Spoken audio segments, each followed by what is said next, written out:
அந்த கிராமத்துல இருக்கிற குழந்தைகள் எப்பவும் எல்லாரும் மகிழ்ச்சியா இருப்பாங்க. ஆனா அந்த ஊர்ல 6 மணிக்கு மேல யாருமே வீட்டை விட்டு வெளியவே வரமாட்டாங்க.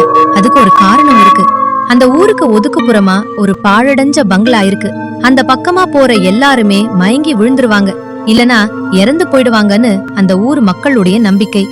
அந்த கிராமத்துல நிலான்னு ஒரு குட்டி பொண்ணு இருந்தா. அம்மா அப்பாவுக்கு ரொம்ப செல்ல பொண்ணான நிலா எப்பவுமே துருதுருன்னு ஒரு இடத்துல இருக்க மாட்டா. எப்பவுமே நிலா விளையாண்டுட்டு இருந்ததுனால, நிலா பள்ளிக்கூடம் முடிச்சு வீட்டுக்கு வந்தா கொஞ்ச நேரம் ஓய்வு எடுத்துட்டு அம்மாவுக்கு ஏதாவது உதவி பண்ணேமா, எப்ப பார்த்தாலும் விளையாடிட்டு இருந்தா எப்படி நிலா அப்படின்னு அவளோட அம்மா கேட்டாங்க. அம்மா, என்ன நீங்க என்னை எப்பவுமே விளையாட விட மாட்டீங்க? எங்க மிஸ் நல்லா விளையாடணும், அப்போதான் உடம்பு ஆரோக்கியமா இருக்கும்னு சொல்லிருக்காங்க தெரியுமா அப்படின்னு நிலா விளையாட்டா பதில் சொன்னா. எப்பவும் போல சாயந்தரம் தெருவுல விளையாடிட்டு இருந்த நிலா சாயந்தரம் ஆனதுக்கு அப்புறமும் நேரம் போறதே தெரியாம விளையாடிட்டு இருந்தா. அந்த கிராமத்துல சாயந்தர நேரத்துல யாருமே வெளியில போக மாட்டாங்க. அதனால நிலா இன்னும் வீட்டுக்கு வராதத நினைச்சு நிலாவோட அம்மாவுக்கு ரொம்ப பயமாயிடுச்சு.